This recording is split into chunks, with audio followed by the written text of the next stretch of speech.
Voilà, alors maintenant que l'enregistrement est débuté, je vais vous faire une petite introduction par rapport au titre de l'atelier aujourd'hui qui est Structurer la collaboration grâce au processus de conception pédagogique en formation continue. Je vais vous présenter aussi les trois conférenciers d'aujourd'hui. Alors, le premier, titulaire d'une maîtrise sur mesure en enseignement au collégial et d'un DESS en technologie éducative de l'Université Laval, Benoît Ringuette occupe le poste de conseiller pédagogique universitaire et de technopédagogue au service du développement professionnel de l'Université Laval. Il se spécialise dans la conception de formations à distance pour les entreprises et les organisations telles que le parcours de développement des gestionnaires d'employés de Revenu Québec. Alors, bonjour Benoît. Bonjour, bonjour. Nous avons aussi avec nous Brigitte Belzilde, qui est titulaire d'un diplôme de troisième cycle en gestion de l'éducation et de la formation de l'Université de Sherbrooke et d'une maîtrise en technologie éducative de l'Université Laval. Elle travaille comme conseillère en pédagogie universitaire à l'Université Laval et comme chargée d'encadrement à la TELUC pour le DESS en technologie éducative.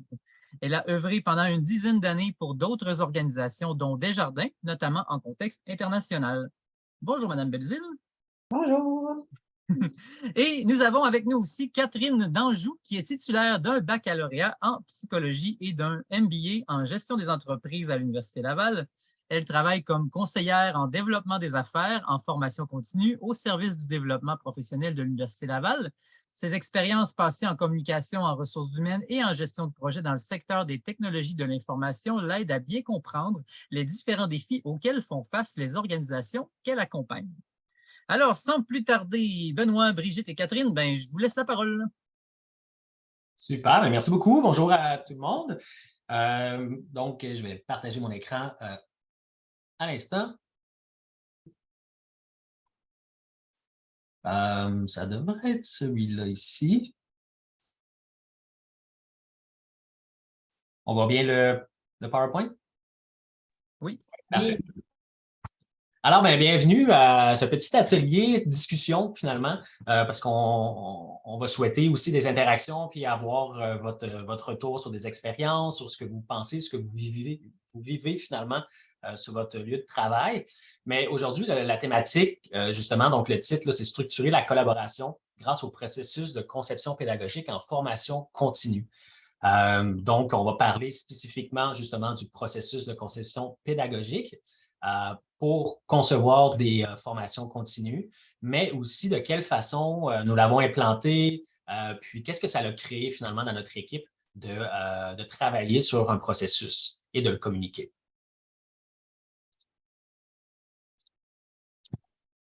Donc, justement, là, je viens d'en parler rapidement, mais donc, adapter, co-construire, communiquer, des mots-clés, un processus de conception pédagogique, mais ça permet non seulement d'uniformiser les méthodes de travail au sein d'une équipe, mais c'est également l'opportunité de structurer la collaboration de cette équipe lors d'un processus de conception de formation continue. Puisqu'on travaille en formation continue, on a souvent à collaborer avec des multiples parties prenantes qui ont des exigences, qui ont des attentes envers le projet. Puis souvent, dans la majorité des cas, il y a des parties prenantes qui financent le projet, donc les clients, c'est eux qui financent finalement le projet de conception. Donc, c'est un aspect qui est différent dans le travail finalement de la formation continue. Donc, la définition du projet, qui est la première étape du processus, permet l'analyse préliminaire des besoins avec le client, ce qui mène finalement à l'élaboration d'une offre de service. Donc, ces étapes-là, dans un tel contexte, avec plusieurs parties prenantes et un client, mais ces étapes-là ont vraiment une importance capitale. Par contre, souvent, ces étapes-là, il était un peu hors de portée des concepteurs, des conceptrices, des conseillers. Puis, on n'avait pas vraiment la possibilité d'influencer finalement ces pourparlers-là. Puis, souvent, on vivait avec des conséquences tout au long du projet de conception, puisqu'on n'avait pas la possibilité finalement de faire partie des discussions au début, plus ou moins finalement. Voilà. Donc, c'est pour ça qu'on s'est dit, allons-y, travaillons sur un processus de conception pédagogique, puis communiquons-le finalement à toute l'équipe. On va commencer avec une petite question. Donc, là, on est quand même plusieurs personnes de plusieurs régions différentes, qui ont plusieurs organisations différentes. Probablement, là, je lisais tantôt dans le chat là, les fonctions finalement des gens qui sont ici aujourd'hui. Donc, c'est vraiment différent, mais j'aimerais tout de même savoir,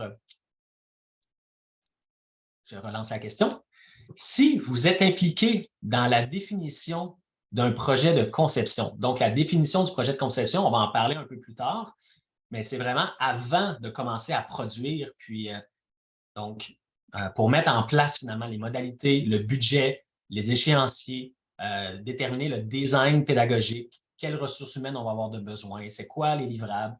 Est-ce que vous êtes impliqué finalement dans la définition du projet de conception? Donc, vous avez juste à répondre.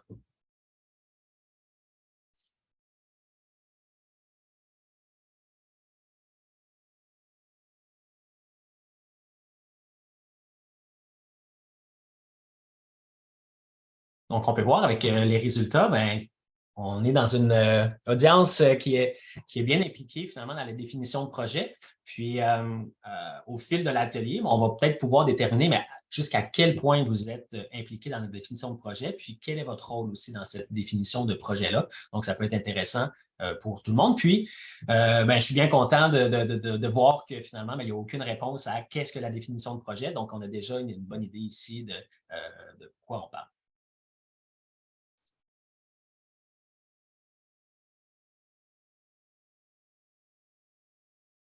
Donc, aujourd'hui, justement, on va parler du processus de conception pédagogique, le PCP, processus de conception pédagogique du service du développement professionnel de l'Université Laval au fil du temps. Donc, comment c'était avant, puis finalement, comment il a évolué jusqu'à maintenant.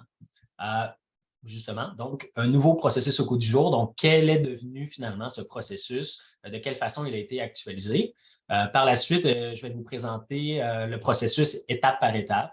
Puis, finalement, on va parler un peu plus justement de la définition de projet grâce à un témoignage de Catherine Danjou ici, qui est une conseillère en développement des affaires. Donc, souvent, mais c'est eux qui pilotent finalement cette étape. Donc, sans plus tarder, je vais laisser la parole à Brigitte Belzile pour nous parler du développement au fil du temps du processus de conception dans notre équipe. Oui, donc voilà, alors c'est à mon tour de prendre la parole, effectivement. Merci, Benoît.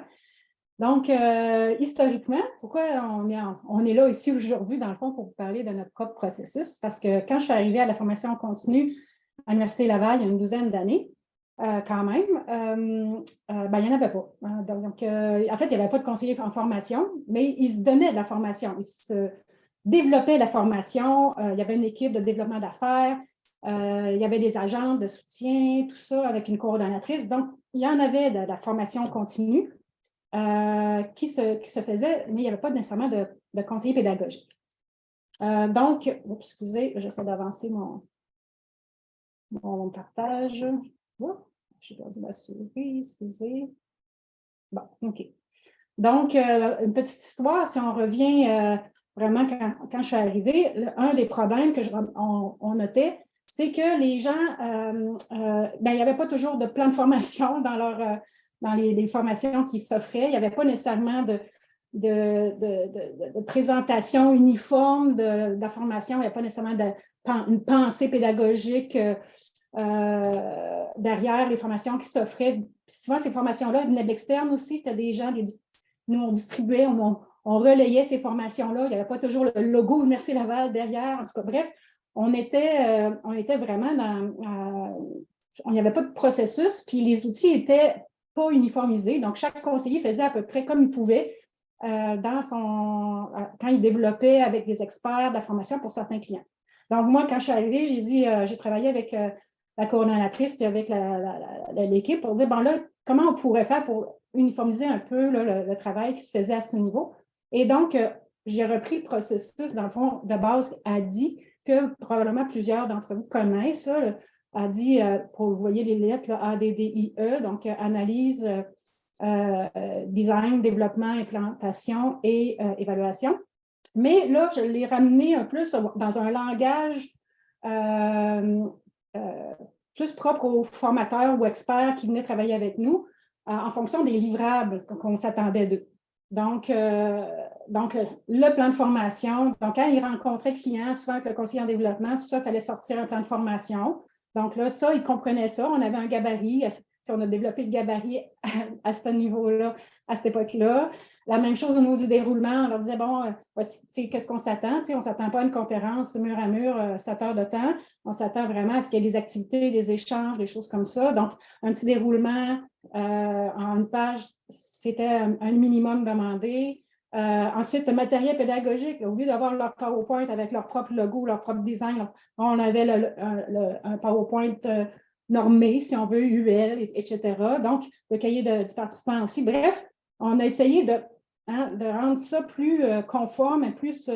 et puis, on a vu tout de suite, d'ailleurs, la qualité était déjà au rendez-vous après un an. Là, on voyait que tout c'était plus standardisé, en quelque sorte.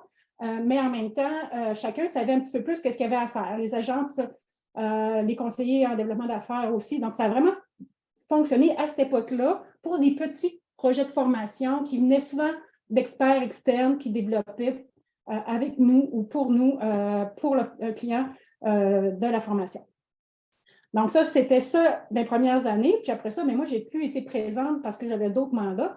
Puis à un moment donné, bien là, ces mandats-là commençaient à prendre beaucoup plus de place. On commençait à avoir de plus en plus l'équipe grossissait. Donc, je n'étais plus toute seule. J'avais technicien à intégration multimédia. Il y avait un autre conseiller qui s'était ajouté. Donc, à un moment donné, on réalisait que nos experts arrivaient avec le contenu. Mais je pense que vous connaissez ça. Des fois, au moment de la production, quand on arrivait, mettons, en tournage, tout ça, bien, les contenus, on les recevait des fois le matin même. Donc, pas le temps d'analyser si c'était pertinent, pas pertinent, tout ça. Donc, bang, on vivait avec des situations, puis nos échéances, eux, ne changeaient pas parce que nos clients, eux, étaient de plus en plus exigeants par rapport aussi aux échéances. Donc, ce n'était pas très agréable à vivre non plus dans l'équipe, ce qui fait que le conseiller à l'époque et moi, bien, on a regardé le processus, puis on a fait, là, vous voyez que c'est presque un brouillon, mais c'était juste ça qu'on a eu le temps de sortir. Puis on dit, il faut qu'il y ait un jalon, il faut qu'il y ait une espèce de go-no-go. Quand ce n'est pas prêt, on ne va pas en production. Donc, ça avait été mis en place, je dirais, dans les mois qui ont suivi. Mais, vous l'avez peut-être entendu, c'était juste une histoire entre le conseiller et moi. Hein? Donc, vous voyez un peu vers où je vais, là. En 2018, l'équipe a encore grossi et les projets aussi ont pris encore plus d'ampleur. Alors, des fois, on avait 7-8 experts pour 7-8 modules différents pour un client. Puis, en tout cas, bref, dans un mode hybride. Donc, la complexité était aussi au rendez-vous. Puis là, on voyait que nos experts, quand ils rentraient dans l'équipe pour travailler avec nous, ils ne savaient pas par où aller. Donc, on a essayé de faire un petit processus un peu plus avec vous voyez qu'il y a on a mis une ligne comme avec l'expert, puis les rôles. On essaie de mettre les rôles un petit peu plus évidents. Puis aussi avec des livrables en fonction des étapes. Puis, mais encore là, je dirais presque que ça a été tabletté. Les mandats étaient tellement non-stop qu'on était encore submergés.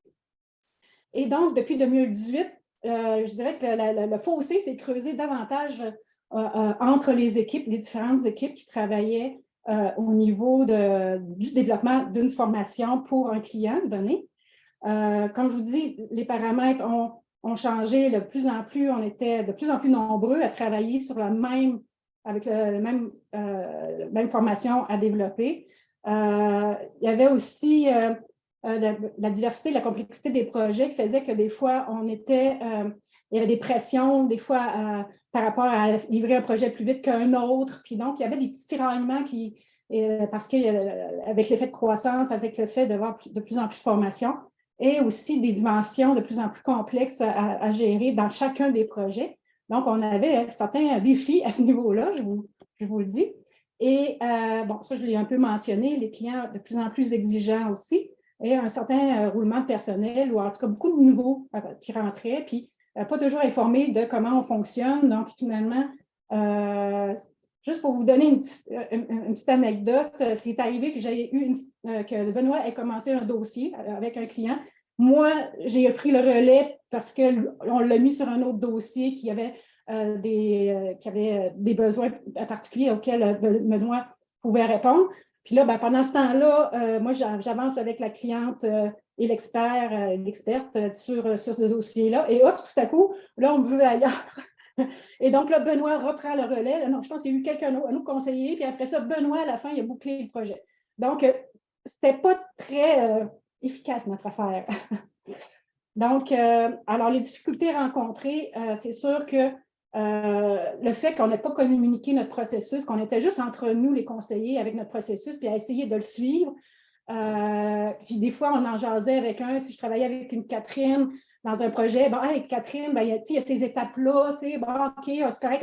Donc, à l'embarquer, on essayait de travailler ensemble là-dessus, mais c'était pas tout le monde pareil, si on veut, ou pas tout le monde qui était aux mêmes places par rapport au processus. Donc, veut pas, ça créait quand même des tensions entre les équipes.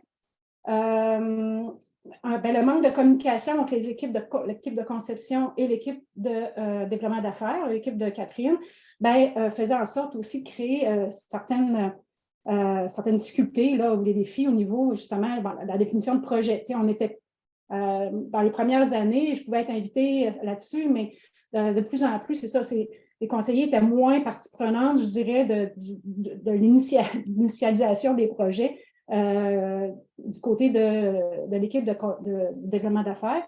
Donc, c'est sûr que, bon, le temps requis pour développer, mettons, du hybride versus juste de l'auto-formation, 1 heure versus un programme, ben, c'est plein de données qui sont pas toujours connues ou bien maîtrisées par les différentes parties prenantes, puis comment on peut évaluer ça. Donc, les ressources nécessaires au projet, ben, des fois, on n'était pas toujours arrimés. Et évidemment, ben, les défis avec le client qui est toujours, lui, avec, ben, on a établi un coût, on a établi des échéanciers, on a établi à quelque part une certaine qualité attendue par le client. Donc, jouer avec ces 3 paramètres-là, c'était pas facile puisqu'on n'avait pas nécessairement toutes les informations nécessaires pour bien travailler. Alors, vous voyez où est-ce qu'on était quand on a décidé de revoir notre façon de travailler. Alors là, j'ai une petite question à tout ce beau monde-là qui est ici aujourd'hui. Dans le fond, on aimerait ça savoir si vous avez, vous, un processus, est-ce que vous travaillez de façon individuelle avec un processus, que vous savez qu'est-ce que vous avez à faire, les étapes, tout ça, ou en avez-vous un? Ou vous vous fiez à celui de l'équipe parce qu'il y en a un en équipe? Est-ce que vous rencontrez des problèmes? Si vous n'en avez pas, comment ça va? Est-ce que ça va bien dans votre équipe? On aimerait ça savoir, en toute, je dirais, transparence, comment vous vous débrouillez, vous, de votre côté, au niveau de la conception, de la formation dans votre organisation, par exemple. Je ne sais pas s'il y en a qui voudraient lever la main pour se mouiller. Vous pouvez aussi le texter aussi sur la zone de... Oui, il y a quelqu'un qui... Je vois Marie-Josée. Ouais. Merci Marie-Josée d'être la première. Oui, ça me fait plaisir. En fait, ce que vous avez dit, je me reconnais énormément là-dedans. Donc, c'est vraiment ça qu'on a vécu, nous aussi, tout pêle-mêle. Je suis arrivée toute seule, puis maintenant, je suis avec une grosse équipe. Donc, c'est à peu près la même chose qu'on vit. La seule difficulté qu'on n'a pas réussi encore à régler, c'est au niveau de la définition du besoin du client. C'est tout le temps là qu'arrive le problème. Donc, après ça, on monte un projet, puis ça ne ressemble pas à ce qu'il voulait vraiment parce qu'il n'a pas été capable de le définir comme il faut. Fait qu'il reste ça là, vraiment à clarifier là, par rapport à notre processus. Là. Ah, vous êtes vraiment à bonne place là, pour attendre un peu notre expérience là-dessus. C'est bon. Merci Marie-Josée. Y en a-t-il d'autres qui voudraient partager un peu où est-ce qu'ils se situent au niveau de leur processus interne? Oui, Stéphanie? Oui, ben, notre processus, j'étais en train de l'écrire, là, ben, il ressemble beaucoup à celui que vous avez présenté en dernier. Là. Donc, celui avec la grande ligne jalon, là, il est très clair avec nos clients. On n'avance pas tant que nous, c'est une signature. Il faut une signature de la personne responsable. Mais nous, notre défi en ce moment, c'est plutôt que le spécialiste en sciences d'éducation, c'est l'équivalent du concepteur ou du conseiller, il est impliqué absolument partout, en tout temps, dans chacune des étapes, même très présent en production, en traduction, en révision linguistique, ce qui fait qu'il est un petit peu il est très occupé finalement. Puis des fois, ben, on a des intégrateurs multimédia qui sont moins occupés justement. Puis, en tout cas, moi, je pense que ce que j'aimerais, puis je ne sais pas si vous le faites, c'est de les impliquer davantage au début, même chose pour les designers graphiques, même dans la définition du besoin, parce qu'actuellement, c'est tout le spécialiste en sciences d'éducation qui rédige l'offre de service, qui fait les estimations. Donc, il est très, très en demande. Oui. Effectivement, c'est un bon point. Puis je pense peut-être Benoît va revenir un petit peu justement dans le processus, puis les étapes. Là, en tout cas, nous, on essaye aussi d'avoir des outils pour impliquer les gens. En tout cas, je ne vais pas aller trop loin là, dans notre présentation, mais c'est intéressant, effectivement, là, ce que vous dites. Peut-être juste ajouter quelque chose rapidement. C'est intéressant aussi ce que Marie-Josée, je crois, tantôt disait, puis ce que Stéphanie, tu dis, mais on voit vraiment que c'est vraiment dans l'analyse, finalement, là, des besoins préliminaires ou de l'analyse de besoins, mais qu'est-ce qui est vraiment difficile dans notre travail, c'est de faire comme une évaluation à soumettre à un client pour dire, ben, c'est quoi l'échéancier, c'est quoi le budget. Mais avant d'avoir fait une analyse plus poussée ou quoi que ce soit. Donc, c'est sûr que c'est vraiment, c'est ça, on se rend compte de plus en plus là, en ayant des projets plus complexes que c'est vraiment là le cœur finalement là, des défis. Donc, là, je vois que finalement, vous vivez un peu la même chose. Ça me permet de dire que vous semblez quand même bien en place finalement là, avec vos processus si vous vivez finalement ces défis-là. Donc, ça veut déjà dire que vous avez mis en place quelque chose qui fonctionne. Oui, Francesca? Oui, je voulais dire que nous, on est un peu de l'autre côté, c'est-à-dire qu'on développe des formations en collaboration avec des concepteurs. Donc, maintenant, notre défi est comment on peut bien définir nos objectifs, mieux définir nos objectifs pour que l'expérience de travail se passe mieux. Donc, nous sommes de l'autre côté. J'aimerais bien avoir des idées pour amener à l'équipe pour que nos futures collaborations se passent mieux, que nos attentes soient plus claires. Oui, on va peut-être prendre une dernière intervention là, pour pouvoir continuer notre rencontre. Oui, Doua. Je suis formatrice au programme FAD de la Coalition ontarienne de formation des adultes. Je rejoins l'opinion de ma collègue, de Francesca. Du coup, on est de l'autre côté. Donc, ce qui est comme un défi, c'est que le concepteur se met à la place de ce qu'on veut avoir, à notre place. Donc, je vois que si nos objectifs sont bien compris et que notre cible, elle est bien définie, et c'est ça l'enjeu des conceptions de nos cours.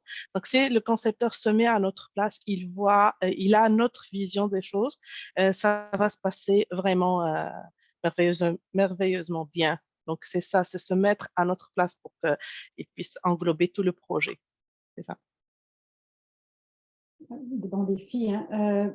Je vais laisser Benoît continuer sur le processus, puis je vais vous revenir vers la fin. C'est vraiment super intéressant déjà ce qui ressort des discussions.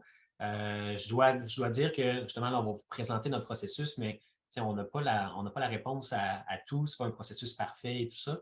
Donc, c'est vraiment un processus. Là, on vous le montre aujourd'hui. On vous partage notre histoire, puis on va vous partager aussi le document du processus à la fin de la discussion d'aujourd'hui. C'est vraiment si ça peut vous aider, si vous pouvez partir de quelque chose, prendre quelque chose ou pas partir d'une feuille blanche puis tout ça. Là. Donc, ça peut vous aider. C'est vraiment ce qu'on voulait faire aujourd'hui parce qu'on vit tous les mêmes défis finalement. Donc, le but, c'est de collaborer ensemble puis de se soutenir un petit peu là-dedans. Donc, je reprends mon partage d'écran.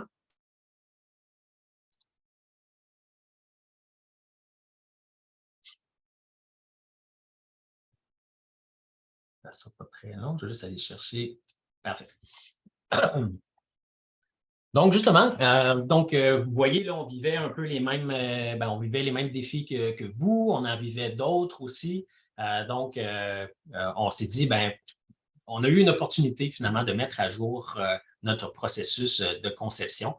Il y a eu un élément déclencheur C'est-à-dire qu'on a eu une fusion, en fait, entre deux services, puis on a refait l'architecture, finalement, de notre service, on a eu des nouvelles directions et surtout, on a eu le service du développement des affaires et le service de conception pédagogique, mais ont été jumelés ensemble.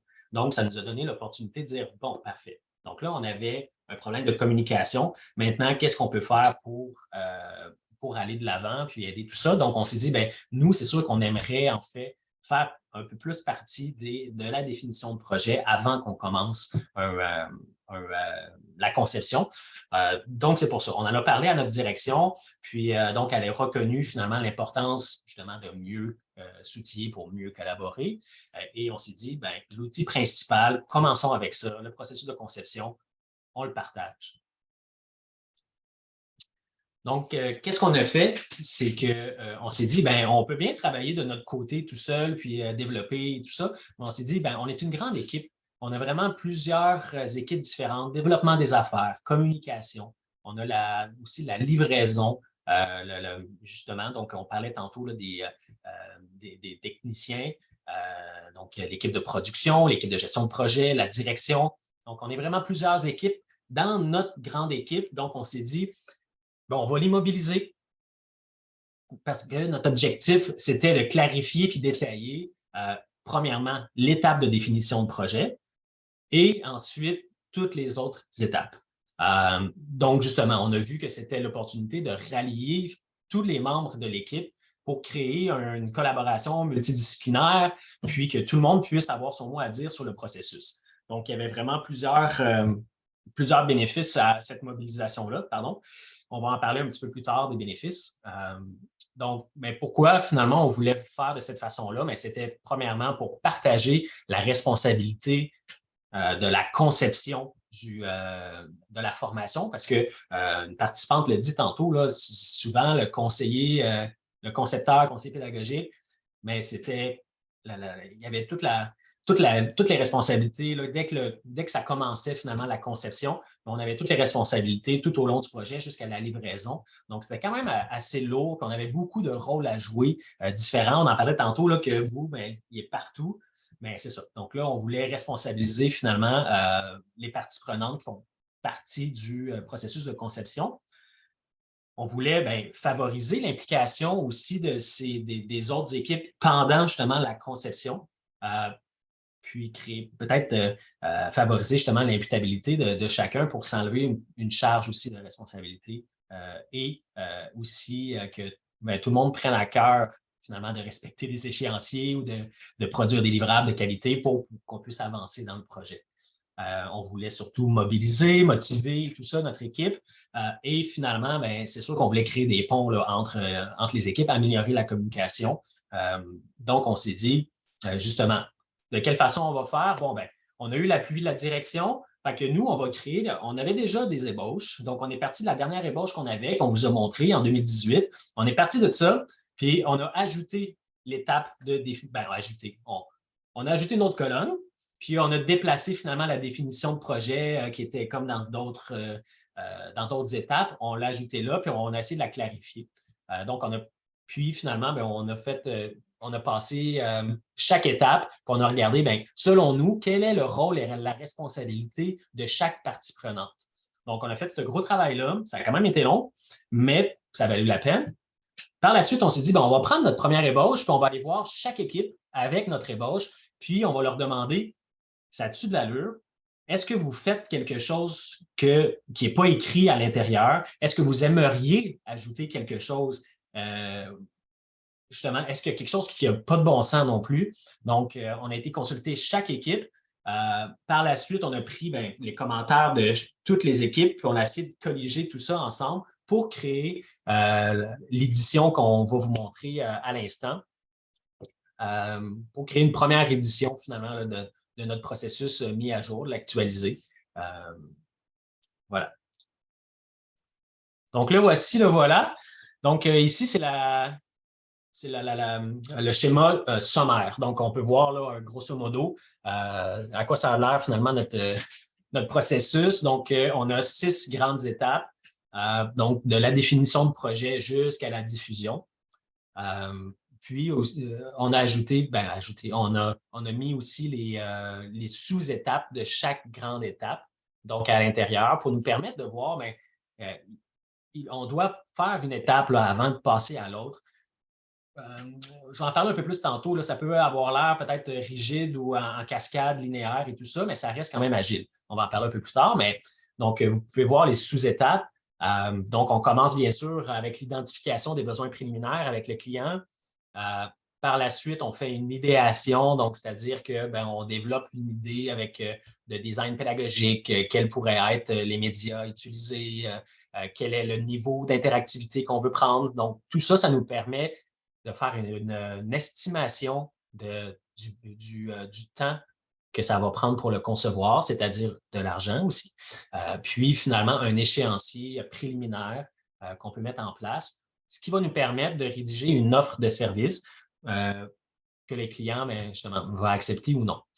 Si c'est accepté, on fait un démarrage de projet sous étape 4. Par la suite, lorsque c'est démarré, on commence une analyse de besoins plus approfondie pour justement définir davantage finalement ce qui a été défini avant l'offre de service et vraiment se coller sur qu'est-ce que les apprenants, la clientèle cible finalement ont de besoin. Ce qui nous permet d'arriver à la rédaction d'un plan de formation. Donc, lorsque le plan de formation est validé, on commence finalement la création des ressources pédagogiques, c'est-à-dire, on peut parler de devis pédagogique ici, donc de définir un peu plus en détail finalement, mais qu'est-ce qu'il va y avoir dans la formation, qu'est-ce qui va se passer dans la formation, qu'est-ce que les apprenants vont faire ou quels médias on va utiliser et tout ça, pour nous permettre finalement de préparer la production et faire la production en étape 9, donc captation, tournage, rédaction, tout ce qu'on a de besoin, pour finalement réaliser une première version de la formation et réaliser un pilote auprès d'un groupe pilote, justement, de la clientèle cible, ce qui nous permet de faire des petites modifications et tout ça. Et finalement, nous, vu qu'on a une équipe de livraison, c'est-à-dire une équipe qui crée les groupes, qui inscrit aussi les gens, les cohortes et tout ça. Donc là, nous, on transfère le projet finalement, donc la formation, le groupe de référence qu'on appelle. Donc, on le transfère à notre équipe et par la suite, on a mis en place un post-mortem qui était là surtout pour des gros projets complexes. Mais là, on s'est dit il faut le faire à chaque fois parce que c'est vraiment, il y a une mine d'informations vraiment importante là-dedans de tout le monde. Tout le monde doit participer au post-mortem. Conseillers en développement, les techniciens, le client, les experts, tout le monde, pour finalement dire qu'est-ce qu'on pourrait faire de mieux, qu'est-ce qu'on n'a pas eu le temps de faire, qu'est-ce qu'on pourrait faire dans une deuxième phase, est-ce que d'autres besoins ont émergé finalement pendant qu'on faisait tout ça. Donc, il y a vraiment plein de possibilités là, et d'opportunités dans le post-mortem. Et par la suite, bien sûr, la diffusion. Dans une autre page, on a fait le schéma mais plus détaillé. Donc, là, c'est petit ici, là, mais vous allez avoir le document. C'est-à-dire que pour chaque étape, mais on a mis finalement quel est le rôle et la responsabilité attendue de chaque partie prenante. Donc, on ne les a pas mis en ordre parce que justement, ça peut bouger là, dans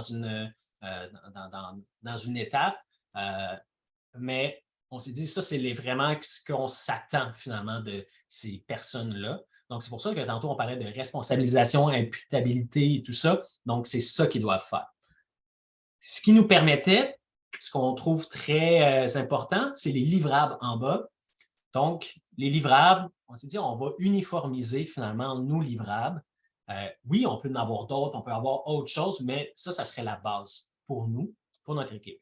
Donc, pour la définition de projet, Catherine va en parler un peu plus par la suite du cahier de définition de projet, qu'est-ce que ça contient pour produire une offre de service et on a tous les livrables finalement. Donc, on est en train de créer des gabarits pour chaque livrable pour que ça soit vraiment uniforme, pour améliorer la compréhension de toutes et de tous et surtout pour les personnes comme les experts et les clients, mais qui ne sont peut-être pas habitués à tout ce processus-là. Donc, si c'est toujours pareil, mais finalement, s'ils refont un projet avec nous, on va avoir un moment d'adaptation beaucoup moins long. Donc, ça facilite beaucoup la rapidité d'exécution dans un sens. On a ajouté aussi là, en bas où il y a un personnage là, qui se pointe. Donc, on a ajouté une petite section interactive. Donc, on peut sélectionner quel est mon rôle. On l'a surtout fait pour les clients et les experts, puisque justement, notre équipe, mais on connaît notre processus, on travaille, c'est ça qu'on fait. Mais un client ou un expert, peut-être qu'ils n'ont jamais fait ça. Donc, en cliquant quel est mon rôle, ça met en évidence, mais où il agit finalement dans chaque étape et quel livrable est imputable aussi à son rôle. Donc, ça permet de voir en un coup d'œil quel est son rôle et quand il va agir. Donc, au début d'un projet, ça l'aide vraiment beaucoup à visualiser mais de quelle façon on va travailler, puis c'est quoi mon rôle finalement là-dedans, parce que souvent, mais c'est là, le rôle, responsabilité, c'est ça qui est difficile, parce que si on ne le sait pas, on essaye de le trouver finalement, puis c'est là que ça va un peu dans tous les sens. Et dernière chose, vous pouvez remarquer aussi des petits crochets verts, donc dans les livrables. Donc, les petits crochets verts, c'est vraiment des validations auprès du client. Donc, c'est des livrables qui doivent être validés par le client avant de passer à une autre étape.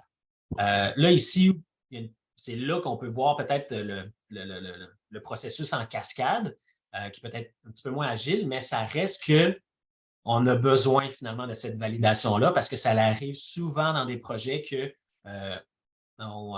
par exemple, on fait un devis pédagogique. Donc là, on a toutes les, on a sélectionné, mettons, des vidéos, on a écrit le texte, puis là, on commence le tournage, puis là, finalement, mais le client dit, ah, finalement, on va changer telle expression, on va prendre telle expression à la place, ou on va faire ci, ça. Donc, maintenant, on a déjà filmé. C'est le retour en arrière, il est très, très, très coûteux. Puis souvent, on essaie de l'absorber, puis ça compresse finalement notre échéancier. Donc, ça crée ça déséquilibre, ça donne un déséquilibre finalement à notre chaîne de projet. Donc, c'est pour ça qu'on s'est dit, ben, il y a certains livrables que ben, c'est pas vraiment négociable. Il faut valider. Puis quand c'est validé, mais il n'y a pas vraiment de retour en arrière. Ou s'il y en a un, mais l'échéancier va être repoussé et le budget va être augmenté pour pouvoir finalement faire ce retour en arrière-là, si finalement c'est quelque chose qu'on n'est pas imputable. Donc, je me sentais sévère en disant ça, mais ça reste que il faut, parce que sinon, ça arrive à chaque projet. Donc, voilà, là, je ne le fais pas en détail, mais c'est pas mal notre processus. On va vous le donner, comme on l'a dit. On va vous le partager. Puis, voilà. Donc, j'aimerais savoir, vous pouvez le lister dans le chat. Donc, prenez peut-être une minute pour réfléchir à vous dans quelles sont les parties prenantes, finalement, qui sont impliquées dans un projet de conception, que ce soit en formation continue ou en formation créditée.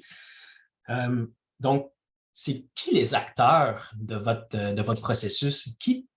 Qui touche finalement à un projet de formation lorsque vous en avez un? Donc, si vous pouvez les lister finalement dans le chat ou juste réfléchir au nombre de personnes qui touchent à votre projet. Donc, je vous laisse 30 secondes pour y réfléchir.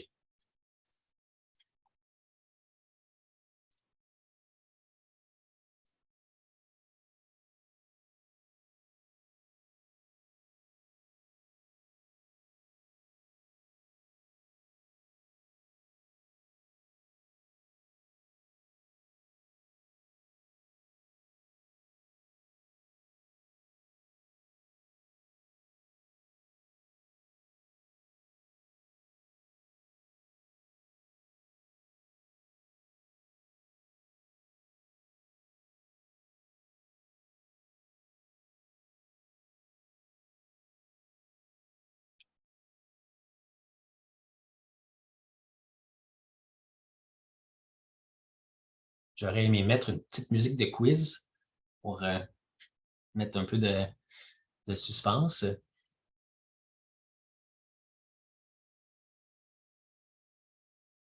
Donc ici, déjà, là, on voit le client, bien sûr, technopédagogue, expert de contenu, bien sûr, technicien audiovisuel, réviseur linguistique, traducteur, les acteurs ou narrateurs. Donc ici, on parle environ de 7 parties prenantes.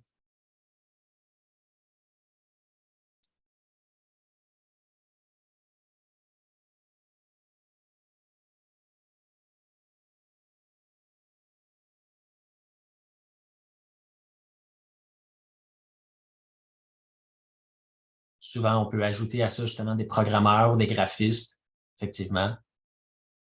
Nous, de notre côté, c'est des intégrateurs multimédia qu'on appelle, c'est des graphistes, mais finalement, on les utilise aussi, on les utilise, pardonnez-moi, c'est qui est aussi leur rôle est d'intégrer finalement des objets multimédia dans le site et des créer. Donc, Stéphanie, directeur, gestionnaire de projet, gestionnaire de production, spécialiste des sciences de l'éducation. Ici, on parlait comme c'était un conseiller. Le client, expert de contenu, graphiste, intégrateur multimédia, audiovisuel, équipe de communication. Là, il me manque de doigts. Et réviseur linguistique, traducteur. Fait qu'on est rendu à une douzaine de personnes. Là. Donc, quand même. C'est quand même, c'est ça. Donc, le point ici, c'était vraiment de voir qui participe à vos projets. Ça démontre à quel point ça peut devenir complexe. Puis, il faut qu'il y ait un fil conducteur ou quelqu'un à central ou sinon que la communication soit bonne finalement entre tous ces acteurs-là. Nous, de notre côté, on a les experts, les conseillers pédagogiques, l'équipe de production, la gestion de projet, les clients, les conseillers en développement des affaires et de la formation, l'équipe de livraison, l'équipe de communication et la direction.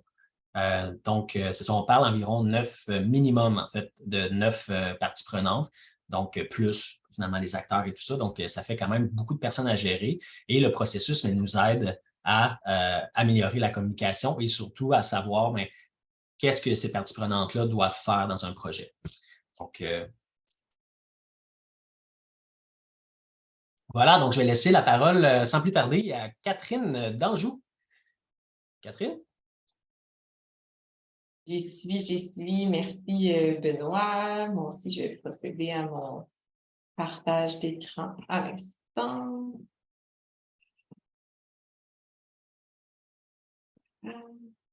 Donc, tout le monde voit bien.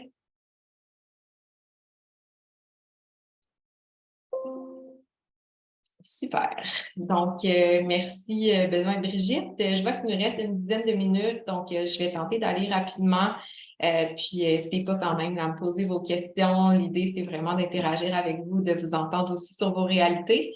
Puis, je remarquais en début de discussion, vous mentionniez votre intérêt plus particulièrement pour la définition de projet.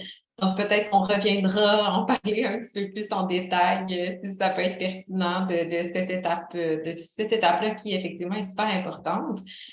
Donc, moi, je suis conseillère en développement des affaires au service du développement professionnel. Puis pour vous, le rôle que je joue peut-être chez vous est joué par d'autres personnes, que ce soit la direction ou peut-être d'autres types de conseillers ou parfois même des conseillers pédagogiques qui peuvent jouer ce rôle-là. Mais je tenais à préciser d'emblée qu'il y a toujours dans les organisations, peu importe le secteur d'activité, une espèce de défi de communication entre les gens qui s'occupent peut-être un peu plus des services commerciaux, donc ceux qui vendent les projets, qui décident des projets en amont versus les services opérationnels qui s'occupent des étapes très, très, très importantes de conception, de développement des produits puis des services qui sont offerts. Puis, je tenais à nous rassurer d'entrée de jeu que c'est un défi qui se voit vraiment dans beaucoup d'organisations. Puis je pense que, comme on l'a dit depuis le début, le défi, c'est la clé, c'est vraiment la communication, la connaissance des réalités de l'un et de l'autre, puis la collaboration. Donc, ce qui est intéressant, c'est que je pense que les gens qui s'occupent finalement là, de définir les projets en amont, en fait, sans le savoir, ils ont vraiment les mêmes objectifs que les concepteurs et les conceptrices. Alors, on a les mêmes objectifs qui sont communs, c'est-à-dire qu'on veut s'assurer que les besoins du client vont être répondus, que les livrables vont avoir une belle qualité, qu'on va respecter les échéanciers, les budgets, qu'on va être transparent avec le client, qu'on va le satisfaire également. Donc, tout le monde a des bonnes intentions, tout le monde a des objectifs communs, mais je pense encore une fois que c'est vraiment dans la définition du projet. Si on n'a pas défini les bonnes attentes en amont, que l'ensemble des objectifs que je viens de lister, c'est un peu plus difficile de les rencontrer finalement tout au long du projet.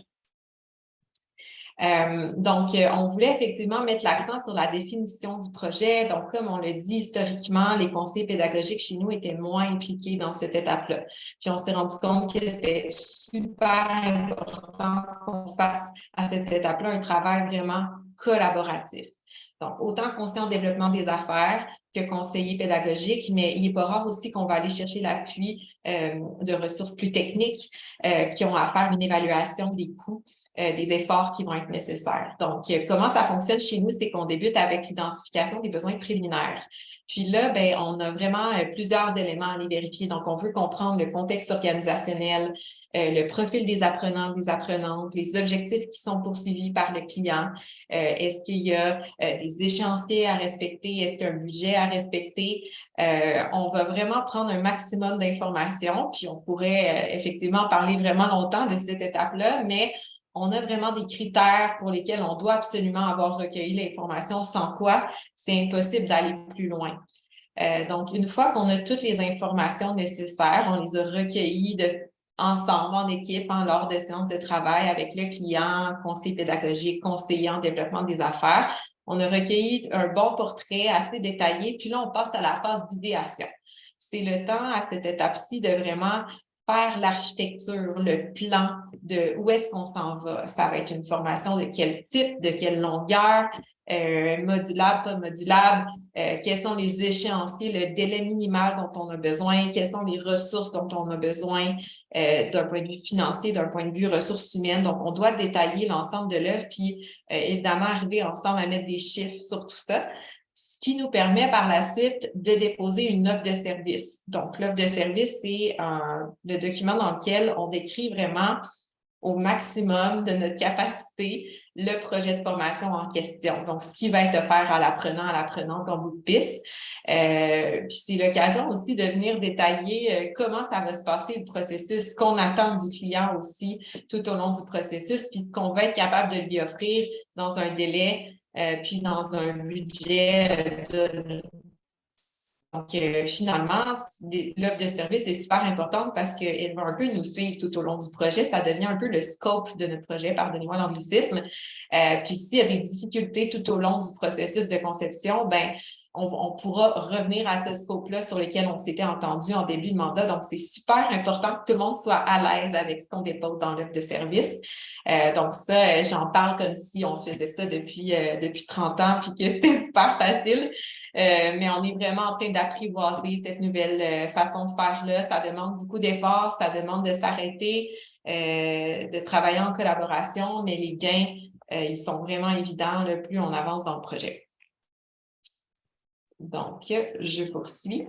Ce qu'on a remarqué, c'est qu'il y a vraiment beaucoup d'avantages à travailler en équipe multidisciplinaire dès la première étape de définition de projet.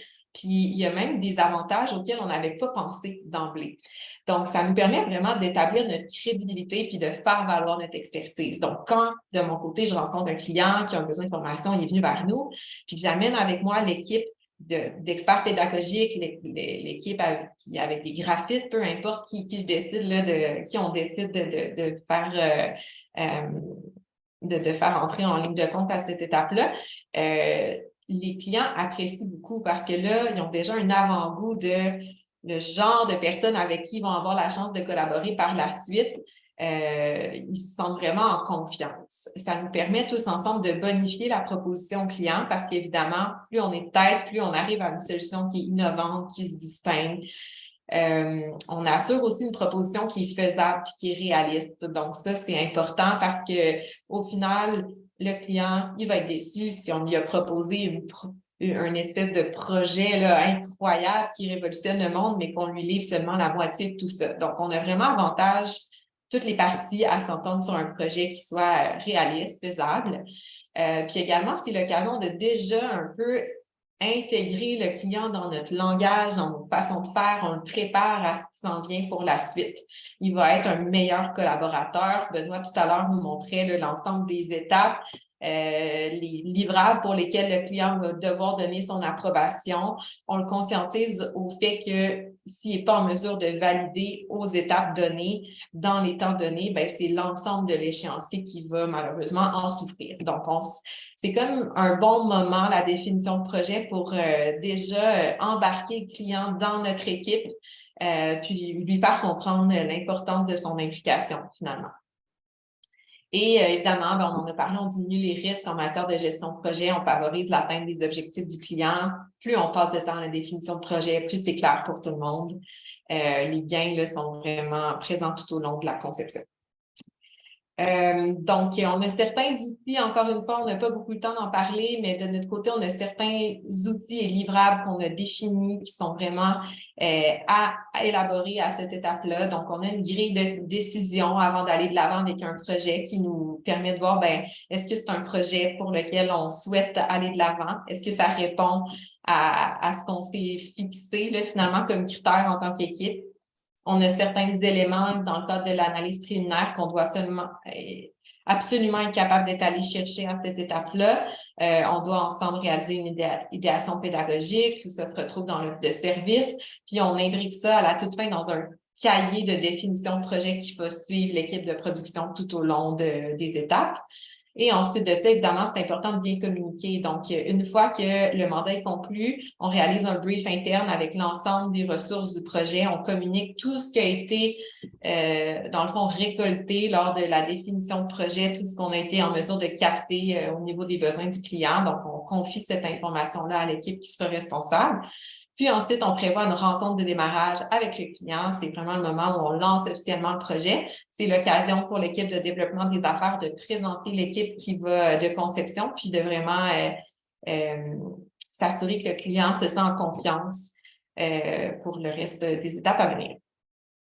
Donc, voilà, il vous reste 3 minutes. Je ne sais pas si on a le temps là, en fait, de vous entendre là-dessus, mais on aurait aimé là, vous entendre sur dans le fond, comment ça se passe, là, la définition de projet, puis quelles sont les solutions que vous avez peut-être déjà mis en place ou vous aimeriez mettre en place prochainement. Je ne sais pas, Benoît et Brigitte, si on... Oui, bien là, Catherine, je vais faire la conclusion. Je sais qu'il y a du monde qui vont partir, mais nous, Benoît et moi, on s'offrait de rester une quinzaine de minutes pour ceux qui voulaient, vu que ça a commencé comme un petit peu avec un peu de délai, là, puis pour répondre à des questions aussi. Là, donc, n'hésitez pas. Là. Alors, je vais peut-être faire tout de suite enclencher la conclusion, puis après ça, on va pouvoir répondre à vos questions. Si Mathieu est aussi d'accord, qu'on reste quelques minutes de plus pour ce faire. Oui, il n'y a pas de problème. Je vais peut-être juste mentionner, j'ai mis dans le chat, dans le clavardage, un petit lien vers le sondage dont je parlais au début. Quelqu'un me dit que le lien est difficile à ouvrir. Peut-être juste copier l'adresse, puis la mettre dans un navigateur, ça devrait fonctionner. Sinon, là, durant la période de questions, je vais le repartager. Mais là, il y a peut-être des gens qui vont quitter. Aussi, là, avant d'aller à la période de questions, je voulais juste mentionner que nous, on a un prochain atelier qui s'en vient le 18 avril. Le thème va être la trousse d'appui aux élèves en apprentissage en ligne. Donc, si vous voulez vous inscrire, c'est encore temps. Vous pouvez aller au www.refad.ca. Vous allez avoir toutes les informations dans la section atelier. Puis aussi, je voulais vous inviter à notre événement annuel, le REFAD. On organise à chaque année un grand événement qui a lieu cette année du 17 au 19 mai au campus Saint-Jean de l'Université de l'Alberta. On accepte les inscriptions présentement, donc c'est autant en mode en ligne qu'en présentiel, donc selon votre situation où vous êtes au niveau géographique, où vous vous localisez. Donc, c'est un peu là pour mes petits messages, c'est un peu ça. Je voulais aussi remercier les participants d'avoir été présents aujourd'hui et nos conférenciers, Brigitte, Benoît et Catherine. Donc, un gros merci, c'est apprécié. Et, toutes les présentations que vous avez vues aujourd'hui, ainsi que la vidéo, va être sur notre site Internet et notre chaîne YouTube. Vous allez pouvoir tout revoir ça en rediffusion si jamais vous avez besoin d'y revenir. Donc, sur ce, merci à tous. Je laisse la place pour la période de questions. Allez-y, toutes les valves sont ouvertes. On laisse ça le temps que vous avez besoin. D'accord, merci. En fait, je voulais juste quand même finir la petite conclusion qu'on avait dans notre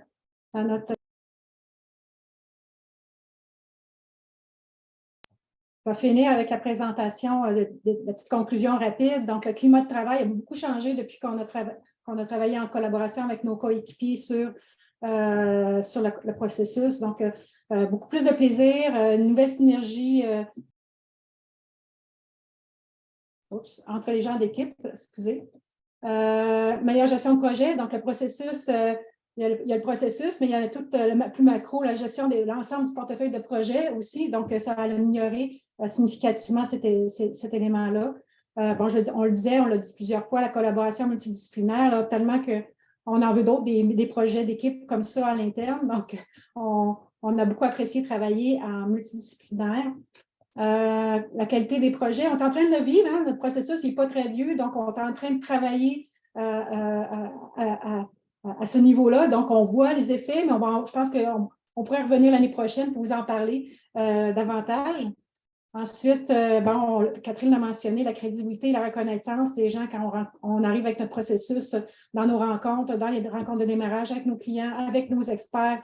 On sent déjà que se sentent plus en confiance, je dirais, pour travailler avec nous. Puis, évidemment, efficacité, efficience de notre équipe, il y a des effets. Donc, plusieurs personnes sont parties, mais ceux qui restent, peut-être vous avez des questions encore sur un des éléments de notre présentation. N'hésitez pas, on est là, puis on vous écoute. Merci beaucoup.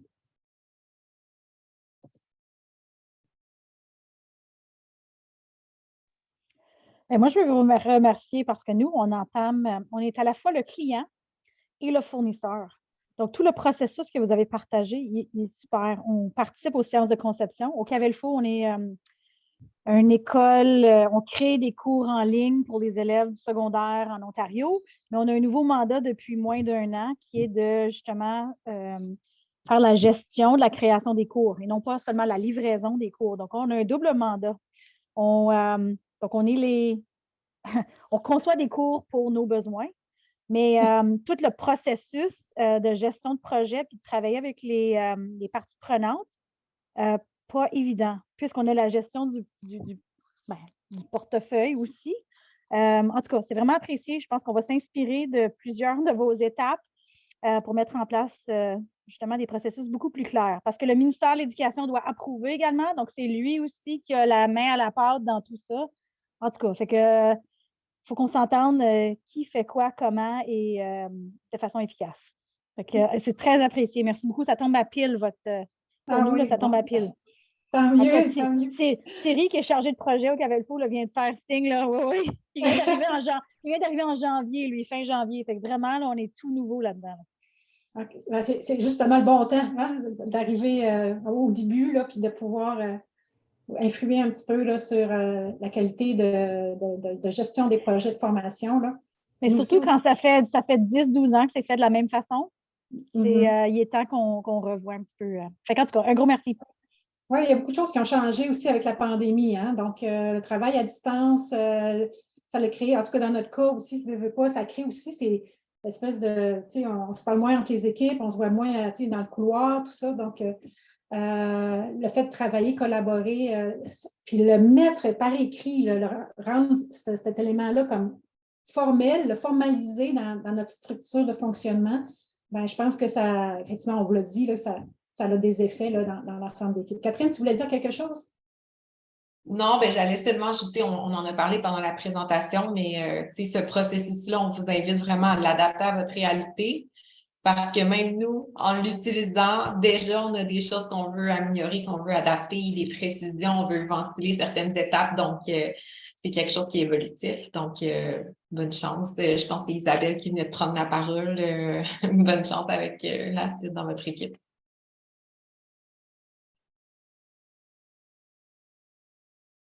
Est-ce qu'il y a d'autres questions, commentaires? Il ne faut pas hésiter.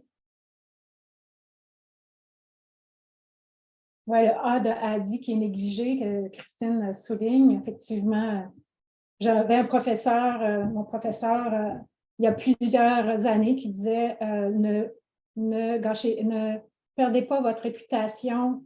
L'analyse des besoins, si elle n'est pas faite, ne vous engagez pas dans un projet de formation. parce que c'est facile de perdre sa réputation juste à cause de ce bout-là. Ben, au fil des années, on constate qu'on n'a pas toujours le contrôle sur ce bout. On essaie de l'avoir un petit peu plus, hein, Catherine? Oui, y a-t-il d'autres commentaires, questions?